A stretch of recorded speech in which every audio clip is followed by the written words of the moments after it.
every 10 years there's a big star, and there was Elvis in the 50s and the Beatles in the 60s, and now's the time, and that was 2 years ago, and nothing has happened. New group called Big Star and their album #1 record. A lot of excitement about this album. Those two were a couple of shooting stars. Jody and I were caught up in the bow wave of Chris and Alex. They were just unbelievably great. Those records were as good as any records on earth. To me, becoming a big star is almost like talking about the Beatles or the Stones or Led Zeppelin.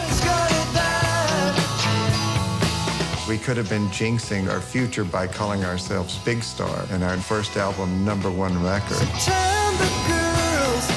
have a big hand for Big Star.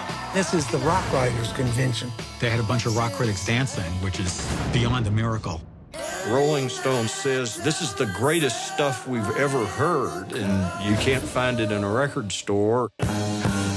They didn't last for very long, and they didn't tour very much. He couldn't find anybody who would support his music. I'm sure that was a factor in his emotional problems. That left Alex kind of on his own.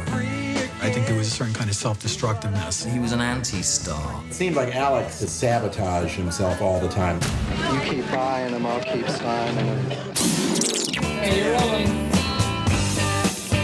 There's a sadness to it because those are some of the best records in that decade, and they just didn't get heard. Thank you, friends. It was too individual. It was too Memphis. Nevertheless, it changed music.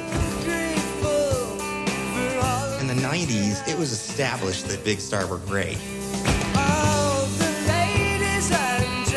Everybody feels pain. Not everybody turns that into that kind of art. Real authentic pain, real authentic loneliness, things that would become alternative music 20 years later. Sometimes lack of success forces you deeper within yourself, and that is the best thing about the Big Star story.